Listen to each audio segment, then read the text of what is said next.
નમસ્તે મિત્રો, ફરી એકવાર અમારા યુટ્યુબ ચેનલમાં તમારું સ્વાગત છે। આજે આપણે વાત કરીશું આરટીઈ અંદર તમને ધોરણ 1ની અંદર મૂંઝવતા પ્રશ્ન। પહેલી વાત કરીએ તો બધાને જાતિનો દાખલો ન હોય તો ફોર્મ ભરી શકે કે નહીં એવો પ્રશ્ન થતો હોય છે। તેના જવાબમાં હા, કે ભાઈ જાતિનો દાખલો ન હોય તેઓ લોકો પણ આ ફોર્મ ભરી શકે છે, પણ કેટેગરી વાઇઝ તેમને અગ્રતાક્રમ ફાળવેલા હોય। પહેલી દીકરી હોય પછીના કોઈ સંતાન ન હોય તેઓ લોકોને પહેલો અગ્રતાક્રમ મળે, ત્યાર પછી આંગણવાડીવાળાને, ત્યાર પછી જાતિના દાખલાવાળાને અને ત્યાર પછી જનરલ કેટેગરીવાળાને। એટલે તે વસ્તુ ધ્યાનમાં લઈને તમે ફોર્મ ભરી શકો છો। તેનો મતલબ એમ નહીં કે તમારો વારો ન આવે, તમારો વારો આવે, પણ તમારે સ્કૂલ વધારે પસંદ કરવાની રહેશે, જેથી કરીને તમારો જનરલ કેટેગરીની અંદર નામ હોય અથવા સિલેક્ટ કરેલું હોય તો પણ તમારો વારો આવી જાય બાળકનો। પણ તમારે એક છે કે તમારી સ્કૂલની નજીક તમને કદાચ મળે નહીં, થોડુંક દૂર મળે, તે એક તમારે જોવું પડે કે ભાઈ મારે સ્કૂલથી થોડુંક દૂર છે। તેવા કારણથી તમે જો તમારે બાળકને ભણાવવાનો જ હોય તો તમે કદાચ સ્કૂલ દૂર હોય તો પણ તમે ભણાવી શકો છો। જાતિનો દાખલો ન હોય તો પણ તમે એડમિશન મેળવી શકો છો। ત્યાર પછી આપણે વાત કરીએ આંગણવાડીનો દાખલો ન હોય તો પણ ફોર્મ ભરી શકાય કે કેમ। જો આંગણવાડીનો દાખલો ન હોય તો પણ આપણે ફોર્મ તો ભરી શકીએ, પણ મેં તમને પહેલા મુદ્દામાં વાત કરી તે જ તે કે ભાઈ તમને અગ્રતાક્રમ ફાળવેલો હોય તે પ્રમાણે તમને એડમિશન મળવા પાત્ર છે। હવે આપણે વાત કરીશું કે આંગણવાડી ફોર્મ હોય તેની અંદર કયા કયા મુદ્દા આપણે ધ્યાનમાં લેવા જરૂરી છે।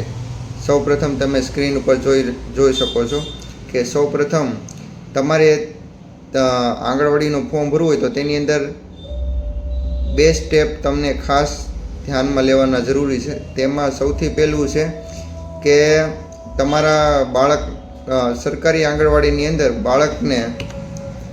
બાળકે સરકારી આંગણવાડીની અંદર 2 વર્ષ પૂર્ણ કરેલ હોવા જોઈએ। જો નહીં હોય તો તમે આ ફોર્મ ભરી શકશો નહીં, અથવા ફોર્મ ભરશો તો તમને રિજેક્શન એટલે કે ફોર્મ રિજેક્ટ પણ થઈ શકે છે।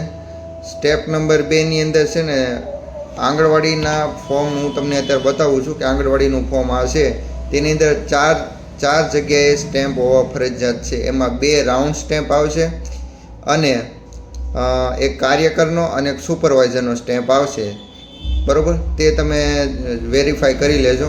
એમાં મેં 1, 2, 3 ને 4 એવી રીતે ક્રમ ફાળવેલા છે। તમે આખું જે આંગણવાડીનું ફોર્મેટ હોય તેમાં કઈ જગ્યાએ સ્ટેમ્પ છે તે વેરીફાઈ કરી લો, અને જ્યારે આંગણવાડીએ જાઓ ત્યારે તેઓ લોકોની કંઈ ભૂલ નથી તે વેરીફાઈ કરીને પછી તમે ફોર્મ ભરી શકો છો। ત્યાર પછી આપણે આવે છે આવકનો દાખલો। આવકનો દાખલાની અંદર તમારે મહત્ત્વની 2 વાત ખૂબ જ આવકના દાખલાની અંદર આવકનો દાખલો ક્યાંનો હોવો જોઈએ અને કેટલી આવકનો હોવો જોઈએ તે પણ પ્રશ્ન છે।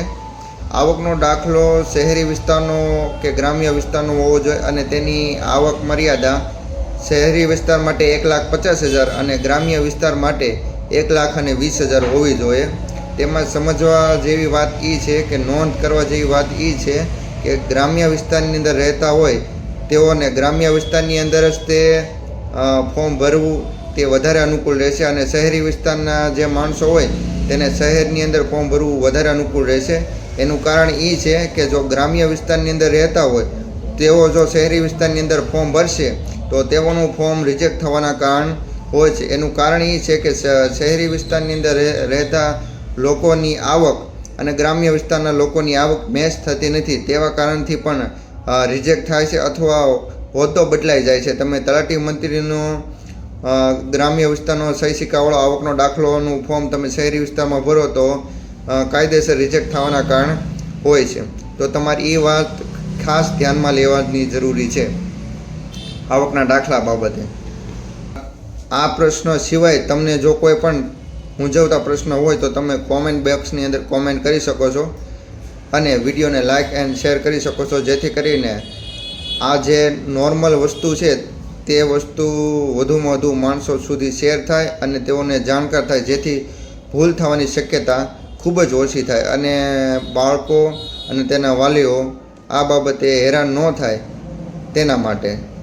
જો વિડીયો સારો લાગ્યો હોય તો લાઇક એન્ડ સબસ્ક્રાઈબ કરવાનું ભૂલતા નહીં. Thank you for watching.